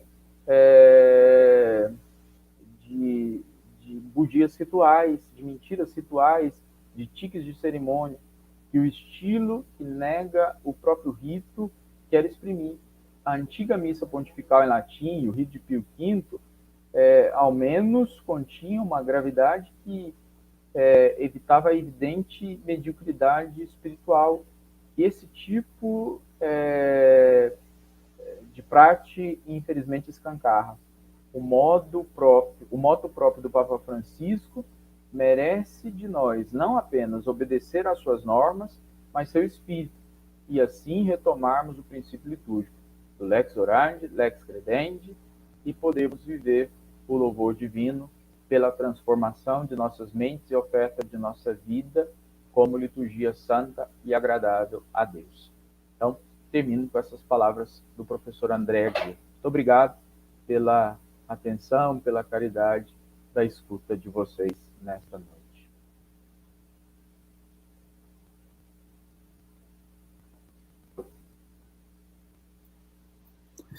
Nós também agradecemos aqui, então, a presença do padre Carlos Henrique, sempre nos ajuda, nos orienta, né? Ele é o grande articulador aí da nossa comissão em todos os sentidos, né? E nós temos um comentário aqui, primeiramente do Giovanni, né, Roquim, dizendo: obrigado pela reflexão. Em tempo pós-pandemia, é importante retomar a celebração presencial com o espírito do Concílio Vaticano II. Não haveria tempo mais oportuno para o moto próprio do Papa Parece Francisco. que travou aí a fala do padre Daniel, né? Então, a observação do Giovanni. Travou sua fala aí, Daniel. Voltou? Voltou. Então, é um comentário, né? Ele está aí na tela. Ele agradece pela reflexão e ele diz que, em tempo de pós-pandemia, é importante retomar a celebração presencial com o espírito do Concílio Vaticano II. Não haveria tempo mais oportuno para o moto próprio do Papa Francisco. Então, é um comentário que ele faz baseado aí na conferência dessa noite. Não sei se o padre Carlos quer comentar.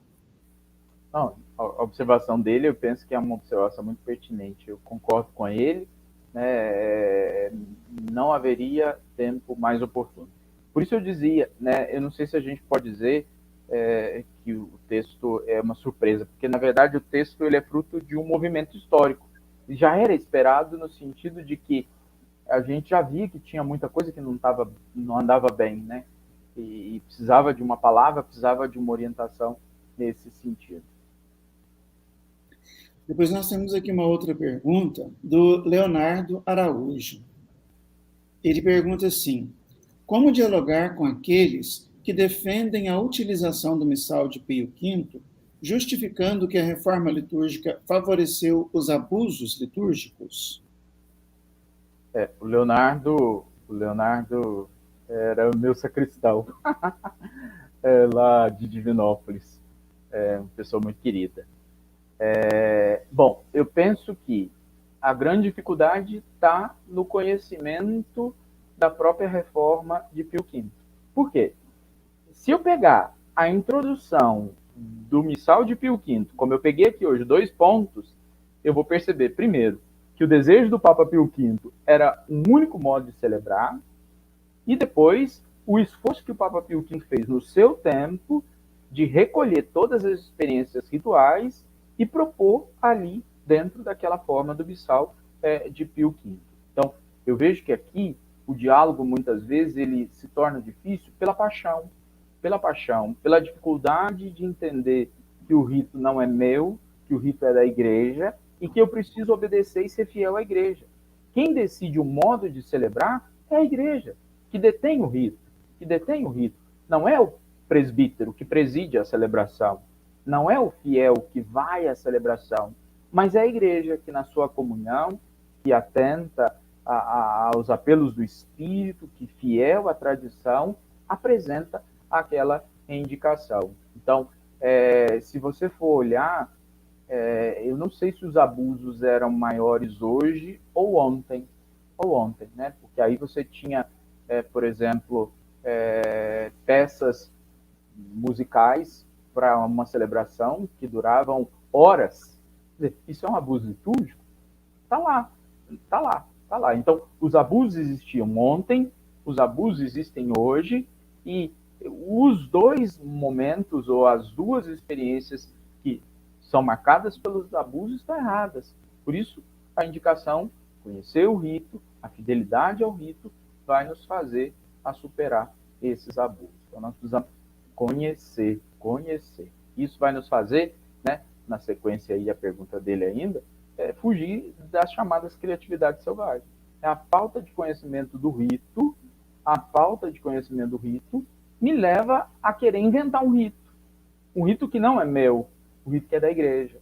Então eu preciso aqui ser humilde para acolher aquilo que é a riqueza da tradição da igreja. Não sou eu que decido o paramento que eu vou utilizar, é a igreja que vai me dizer. Porque a ação litúrgica que eu vou presidir é a ação da igreja. Não sou eu que decido o modo de elevar o cálice, é a igreja que vai me dizer. Porque aquele rito é da igreja.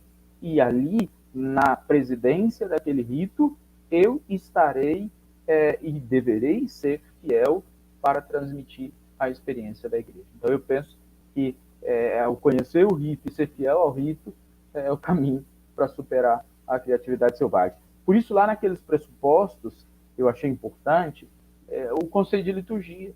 Não é o que se faz, não é o como se faz, não é o que se pode fazer, mas é o significado daquilo que nós fazemos. E aí, a partir daí, nós vamos perceber o modo de fazer.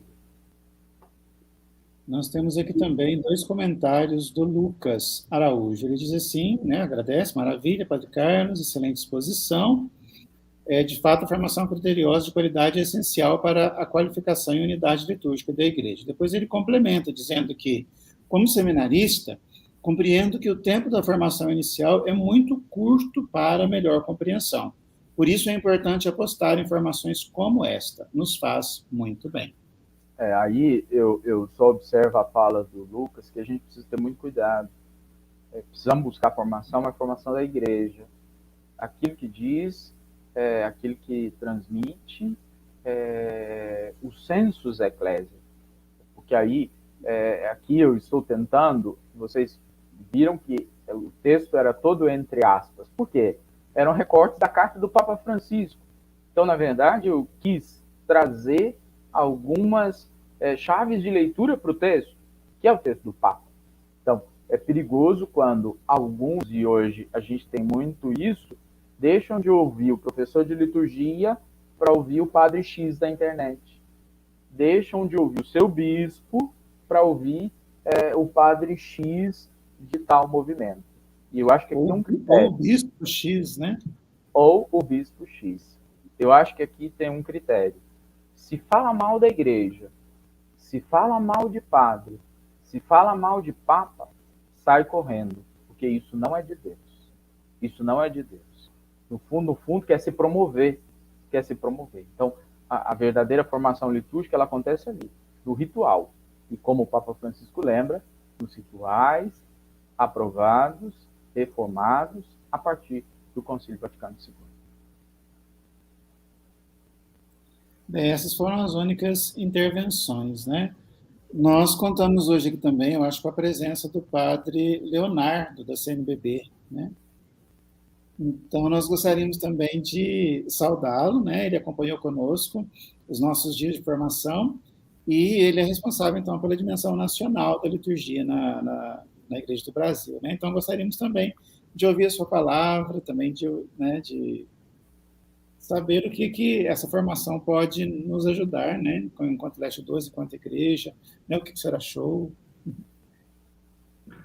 Minha saudação e boa noite a todos, né?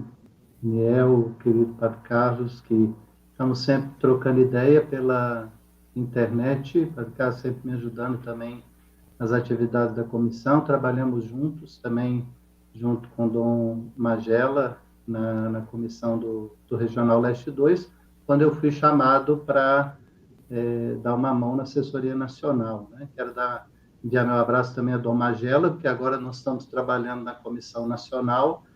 Ele é um dos bispos que compõem a comissão.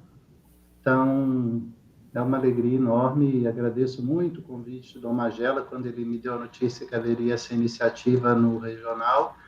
Eu, de fato, agora não estou trabalhando diretamente no regional, mas, embora esteja, eu estou trabalhando de home office aqui de Juiz de Fora, nesse momento eu estou em Juiz de Fora, mas continuando acompanhando as atividades e todo o acompanhamento dos trabalhos na assessoria nacional, né? Então, eu tive a alegria, digo alegria mesmo, porque quanta riqueza, quanta palavra que nos fez pensar. Eu confesso que até temas que somos carentes no momento, porque são coisas muito novas, né? A iniciativa dessa semana, desde ouvindo lá o professor Moisés, Padre Geraldo, agora o Padre Carlos, nos colocaram diante de questões que, de fato, nós ainda não tivemos a possibilidade nem de pensar e chegar a conclusões, a refletir, né? Então, foi, de fato, 3 noites riquíssimas, riquíssimas. Quero agradecer muito. Nossa, não tem palavras para dizer o quanto essas 3 noites nos ajudaram nessa reflexão, né? Eu, agora há pouco, antes de vir participar, eu estava celebrando numa paróquia aqui de Juiz de Fora, Dom Magela, que é aqui da cidade também vai saber, eu estava lá no Bairu e vim para o Cascatinho, onde eu estou agora, para poder participar desse momento com vocês. Mas o Padre Carlos passeou comigo por Juiz de Fora, porque eu liguei meu celular e desde lá do Bairu até o Cascatinho eu estava ouvindo a sua palavra, Padre Carlos. O senhor deu um passeio em Juiz de Fora, viu? Aí de Roma o senhor deu um passeio em Juiz de Fora. E me chamou a atenção quando eu cheguei lá na paróquia para presidir a Eucaristia, lá com o pessoal, e eu falei, gente, de fato, para o momento agora, algo que a gente precisa buscar ver como se concilia, como se dá o diálogo, né? Me lembrou muito a palavra do professor Moisés do primeiro dia, porque eu cheguei na paróquia, e como é uma paróquia que investiu muito agora na questão da transmissão, do uso das mídias e tudo mais, ele está com todo o aparato montado e ligado, quer dizer, ligado não porque não estava sendo transmitido, mas tudo preparado, se quisesse transmitir, transmitiria naquele momento, né? E eu pensava justamente isso, né? A reflexão desses dias e tudo mais, de fato, é um caminho que eu acho que a gente ainda precisa aprofundar. Acho que essas 3 noites nos ajudaram, sobretudo mesmo enquanto comissão, né? Dom Magela lembra das nossas conversas lá na comissão e tudo mais, o quanto que a gente ainda precisa aprofundar esses temas, né? Então, quero... Ei, Dom Magela, boa noite. Quero, então, de fato, parabenizar e agradecer muito. Quem dera se a gente pudesse também pensar, Dom Magela, de propor uma reflexão dessa a nível nacional também, né? Acho que seria uma boa indicação lá depois para a comissão poder, né, com o aval do senhor, a palavra do senhor, a gente levar isso, porque eu acho que são temas que, se ficarem restritos só a Minas e Espírito Santo, seria, né, uma perda para nós enquanto caminhada nacional, né? Então, sem querer me estender, já me estendendo, mas aproveitar para dar um grande abraço em todos, né, que eu não vejo já há algum tempo, mas estamos sempre unidos aí pelas mídias e pela comunhão na liturgia que nos aproxima também. Então, muito obrigado pelo convite, Padre Carlos, estar aqui essa noite, e obrigado pela iniciativa, de fato, de grande louvor e de enriquecimento para todo mundo. Nós queremos também, então, ouvir agora a palavra de Dom Magela, né, finalizando esses dias de formação. Diferente, né, online, de forma remota, e porque nós sempre tínhamos o nosso encontro anual, né, sempre em Belo Horizonte, na maioria das vezes, com grande participação, assim, de pessoas de vários dioceses do nosso regional, mas com muito menos do que o modo remoto, né? Com esse modo a gente pode atingir muito mais pessoas e chegar a muito mais lugares, né? Então foi uma experiência nova, muito interessante, e muito por iniciativa também de Dom Magela, né? Que nos anima, que está sempre no nosso regional, nos impulsionando aí a esse cuidado com a liturgia. Então nós queremos, ao final, antes de ouvi-lo, né, agradecer ao Cristiano, né, que nos ajudou aqui em todas as transmissões, né, em todas as noites, a todos os que estiveram conosco nesses dias, e principalmente ao Padre Carlos, ao Moisés e também ao Padre Geraldo, que nos auxiliaram com reflexões, como o Padre Leonardo falou, tão ricas e tão profundas para a nossa experiência pastoral.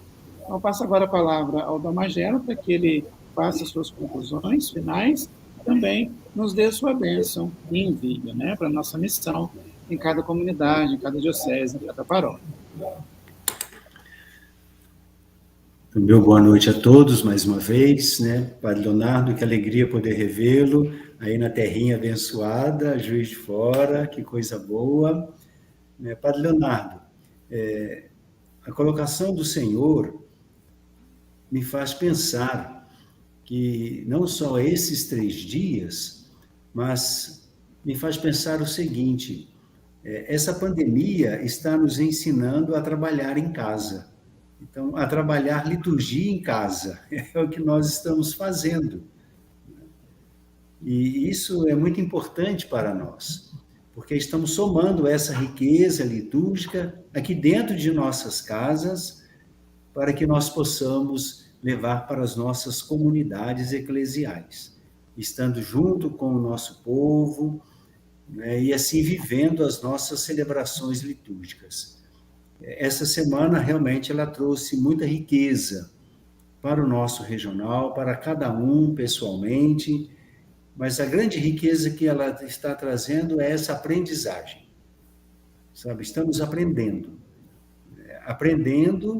porque isso dá um dinamismo no nosso impulso litúrgico. Isso faz com que a liturgia realmente seja vida, e que a cada dia, a cada acontecimento, nós percebemos que pensar liturgia dessa forma, como nós pudemos ouvir nesses dias e estudar, é amar mais ainda a liturgia. Aquilo que o senhor coloca de podermos levar para a nacional esta semana, eu imagino que os regionais estão tendo riquezas imensas, né? Certamente a CNBB Nacional deverá estar reunindo esses acontecimentos para que a gente possa um dia partilhar tudo isso.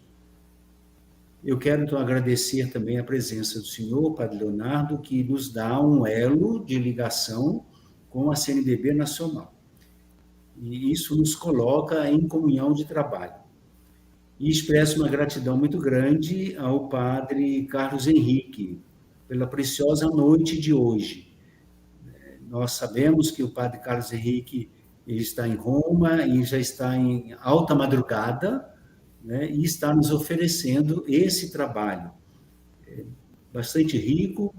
E eu considero o Padre Carlos Henrique que o senhor deu um corte no moto próprio de uma linguagem litúrgica excepcional, que é realmente o que a gente precisa.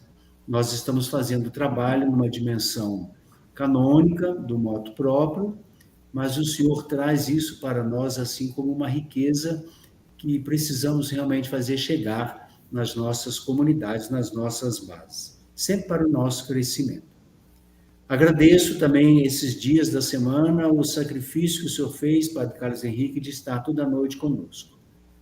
Quero agradecer ao Padre Daniel pela sua presença e a sua dedicação na nossa comissão litúrgica, também o Padre Washington, que esteve conosco, o nosso diácono permanente, Márcio Honório, de Belo Horizonte, e expresso a minha gratidão ao seminarista Christian, que nos sustentou por trás dos bastidores, nos sustentou durante esses dias para que a gente pudesse estar sempre aqui em sintonia, formando esta sala rica, né, de estudo e de reflexão. E a você, meu irmão, minha irmã, que esteve conosco esses 3 dias, a minha gratidão, né, e o desejo de que em 2022 a gente possa se reunir presencialmente, né, e conversar sobre essas belas experiências que estamos fazendo. Continue mantendo firme com a caminhada litúrgica, encontramos desafios, encontramos desânimos, e encontramos muitas vezes resistência, mas liturgia é fazer liturgia, é uma arte, né? É uma arte. Então, por isso, nós tenhamos sempre à disposição que fazemos a arte da liturgia, mas quem nos conduz nessa arte é o Espírito Santo. Então, não desanimem, deixem que o Espírito conduza vocês aí nas bases, na sua igreja particular, na sua comunidade, com o seu grupo de reflexão. Partilhe, converse, faça acontecer uma liturgia viva, para que o nosso povo possa celebrar o seu dia a dia e assim transmitirmos a fé. É o que nós queremos. E antes de concluir, proponho para você, nessa noite de hoje, é uma noite de sexta-feira, estamos vivendo uma noite de sexta-feira diferente do que outras, e muitas vezes na sociedade a sexta-feira ela tem um outro cunho, e para nós hoje está sendo esse estudo, mas é uma noite também para nós de bênção. Então eu quero trazer até você uma bênção, a partir do nosso ritual de bênçãos. Faço uma bênção que é uma oração de envio, para que possa continuar sendo esse agente da pastoral litúrgica, da vida litúrgica da sua comunidade. Acompanhe a oração que faço agora. Nós vos agradecemos, Senhor, e vos bendizemos, pois muitas vezes e de modos diversos falastes outrora aos pais pelos profetas. Agora, nesses últimos dias, nos falastes por vosso Filho, a fim de manifestar por ele a todos nós as riquezas da vossa graça. Tendo-nos reunido nesses dias para aprofundarmos a vida litúrgica, suplicamos a vossa bondade para que nos compenetremos do conhecimento da vossa vontade e nos façais produzir frutos de boas obras, agradando-vos em todas as coisas. Por Cristo nosso Senhor. Amém. Amém. Eu expresso aqui uma gratidão muito grande à Secretaria do Regional Leste 2 da CNBB, na pessoa do nosso secretário executivo, Padre Marcelino, também dos demais colaboradores do nosso regional. Dom José Carlos, que é o nosso presidente do regional, ele foi convidado a estar conosco, porém já com outras atividades. Não pôde, mas afirmou que estaria unido em oração. Deus lhe pague a todos, estaremos sempre em sintonia com vocês, através do nosso grupo de liturgia, e muito obrigado pela dedicação e o empenho da liturgia aí na sua igreja. Que venha sobre você, por intercessão de Nossa Senhora das Mercês, que hoje celebramos, a bênção, a proteção e o amparo de Deus, que é Pai, Filho e Espírito Santo. O meu abraço e até o próximo encontro. Uma boa noite a todos.